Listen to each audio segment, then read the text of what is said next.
Assalamualaikum warahmatullahi wabarakatuh.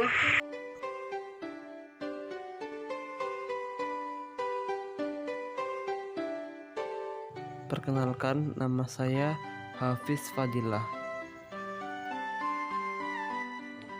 Perkenalkan, saya Khairunisa. Perkenalkan, nama saya Aurencia Ananti.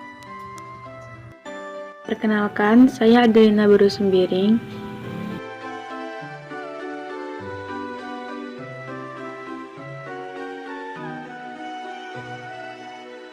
Nah, di sini kami akan menjelaskan sedikit materi sejarah Indonesia mengenai kehidupan politik di masa Orde Baru. Diharapkan kepada teman-teman bisa mempelajarinya dan selamat menyaksikan.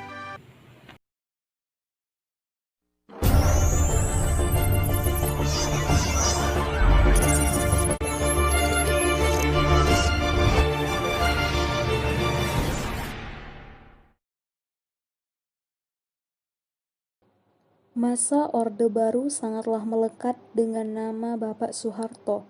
Orde Baru dipimpin oleh Bapak Soeharto selama 32 tahun. Selama 32 tahun masa kepemimpinannya, banyak kebijakan yang memiliki pengaruh cukup besar terhadap proses berjalannya negara kita ini. Mulai dari kebijakan politik maupun kebijakan ekonomi. Kebijakan politik yang dikeluarkan terbagi menjadi dua, yaitu kebijakan politik dalam negeri dan luar negeri. Nah, kita lihat nih beberapa kebijakan politik pada masa Orde Baru.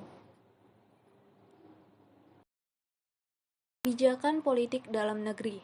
Yang pertama, pelaksanaan pemilu 1971. Pemilu yang sudah diatur melalui SI MPR 1967 yang menetapkan pemilu akan dilaksanakan pada tahun 1971 ini. Berbeda dengan pemilu pada tahun 1955 atau Orde Lama. Pada pemilu ini, para pejabat pemerintah hanya berpihak kepada salah satu peserta pemilu, yaitu Golkar. Dan untuk tahun selanjutnya, Golkarlah yang selalu memenangkan pemilu, yaitu pada tahun 1977, 1982, 1987, 1992 hingga 1997.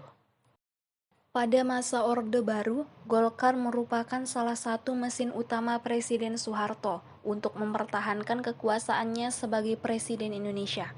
Golkar menang pemilu, Soeharto seakan otomatis menjadi Presiden Indonesia. Perlu kita ingat bahwa sistem pemilu dulu dengan sekarang berbeda. Zaman Orde Baru, presiden dipilih oleh anggota MPR DPR. Kalau MPR dan DPR dikuasai oleh Golkar, secara tidak langsung Soeharto menjadi presiden Indonesia yang mampu berkuasa selama 32 tahun. Yang kedua, penyederhanaan partai politik. Tujuan pemerintah Orde Baru melakukan penyederhanaan partai politik setelah pemilu tahun 1971 ialah adanya sentralisasi dari pemerintahan Orde Baru yang dipimpin oleh Soeharto, di mana Soeharto ingin mempertahankan kekuasaannya. Demokrasi terpimpin runtuh karena adanya pemberontakan beberapa perwira angkatan darat yang bernaung di bawah PKI. Soeharto berpendapat bahwa Indonesia tidak cocok dengan sistem demokrasi. Maksudnya, ketika masyarakat menjadi paham terhadap politik, maka presiden bukan lagi pemegang kekuasaan, melainkan pelaksana kepercayaan masyarakat. Penyederhanaan partai politik menjadi dua partai dan satu golongan karya, yaitu yang pertama Partai Persatuan Pembangunan atau PPP, gabungan dari NU, Permusi, Perti, dan PSII. Yang kedua, Partai Demokrasi Indonesia, gabungan dari Partai Nasional Indonesia, Partai Katolik, Partai Murba, IPKI, dan Parkindo. Yang ketiga, golongan karya atau Golkar. Yang ketiga, Dwi Fungsi ABRI. Dui fungsi ABRI adalah peran ganda ABRI sebagai kekuatan pertahanan keamanan dan sebagai kekuatan sosial politik. Sebagai kekuatan sosial politik, ABRI diarahkan untuk mampu berperan secara aktif dalam pembangunan nasional. ABRI juga memiliki wakil dalam MPR yang dikenal sebagai fraksi ABRI, sehingga kedudukannya pada masa Orde Baru sangat dominan. Yang keempat, yaitu pedoman penghayatan dan pengamalan Pancasila atau yang biasa disingkat dengan P4 atau Eka Prasetya Pancakarsa adalah sebuah panduan tentang pengamalan Pancasila dalam kehidupan bernegara semasa Orde Baru. Panduan P4 ini dibentuk dengan ketetapan MPR nomor 2 tahun 1978.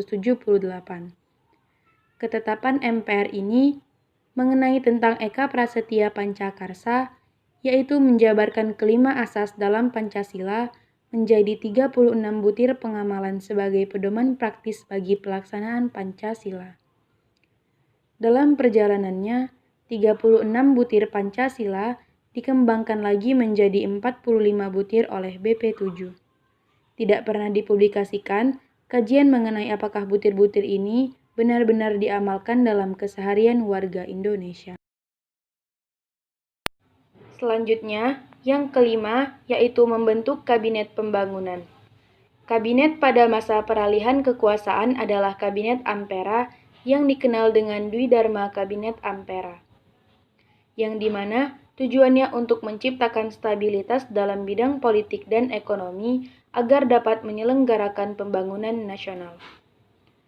Program Kabinet Ampera yang disebut Catur Karya Kabinet Ampera ini adalah sebagai berikut.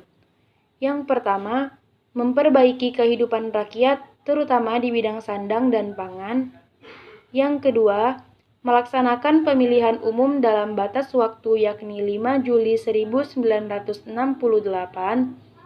Yang ketiga, melaksanakan politik luar negeri yang bebas aktif untuk kepentingan nasional.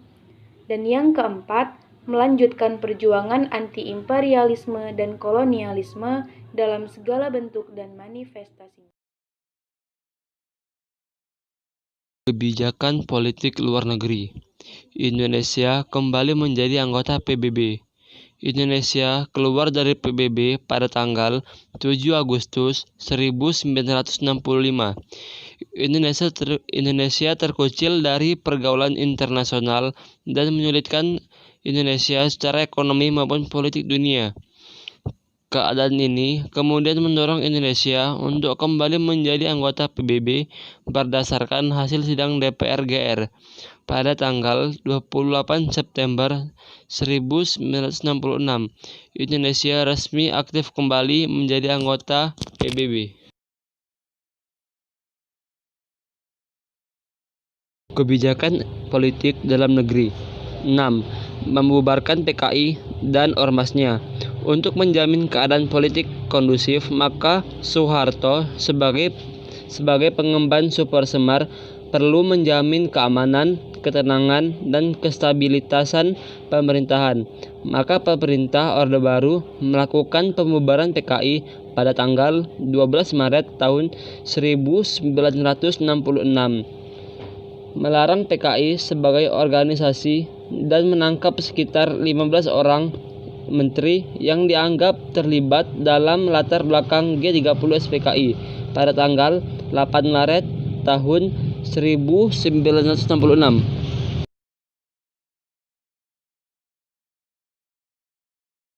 Yang ketiga itu ada memperkuat kerjasama regional dan internasional.